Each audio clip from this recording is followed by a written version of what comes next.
அதாவது ஒரு நகரத்தின் மக்கள் தொகை 5% கூடுது, 1% குடிப்பெயர்ச்சினால் குறையுது.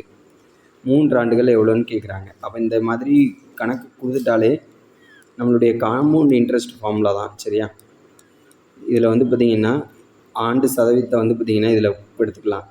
5% இன்க்ரீஸ் ஆகுது, 1% குறையுது. அப்போ எவ்வளோ தான் எத்தனை சதவீதம் கூடுதுன்னா 4% ஒரு ஆண்டுக்கு கூடுது. எனக்கு பிரின்சிபல் எவ்வளோன்னு சரி, அதாவது மொத்த மக்கள் பாப்புலேஷன் வந்து எனக்கு எவ்வளோன்னு தெரியாது.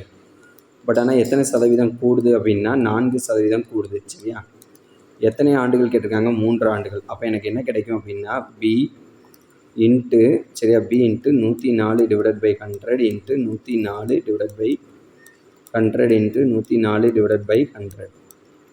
இப்போ வந்து பார்த்திங்கன்னா இது எல்லாத்தையும்னா பி இன்ட்டு 1.04 1.04 சொல்லி என்ன பண்ணியிருக்கும் கிடைச்சிருக்கும்.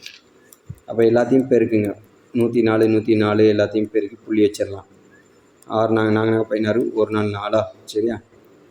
அடுத்து வந்து பார்த்திங்கன்னா 0. அடுத்து இதை 4 0 1. அப்போ 6 1 8 0 1. அப்போ 10 816. இதையும் 104 பெருக்குனா 6 நாங்கள் 24 6 8 நாங்கள் 32 3 3 1. இதில் ஒரு 0 போட்டுடலாம். அடுத்து வந்து பார்த்திங்கன்னா 6 1 இது வந்து 4. சரியா? 6 1 8 0 1.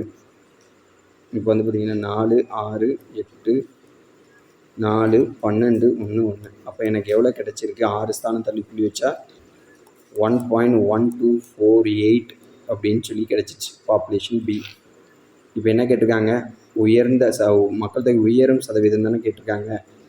அப்போ இது வந்து உயர்ந்தது. சரியா? இவ்வளோ இது உயர்ந்துட்டு இதில் இருந்து நார்மலாக கழிச்சிட்டேன் அப்படின்னா எனக்கு என்ன கிடைக்குன்னா 1248 பீயிங் இது வந்து கிடைக்கும். சரியா? அப்போ பெர்சன்டேஜ் கேட்குறாங்க. அப்போ நார்மலாக பி இன்ட்டு 100. இந்த பியும் கேன்சல் ஆயிரும். அப்போ எனக்கு என்ன கிடைக்குன்னா 12.48 கிடைக்கும். அப்போ ஆப்ஷன் டி தான் ஆன்சர்.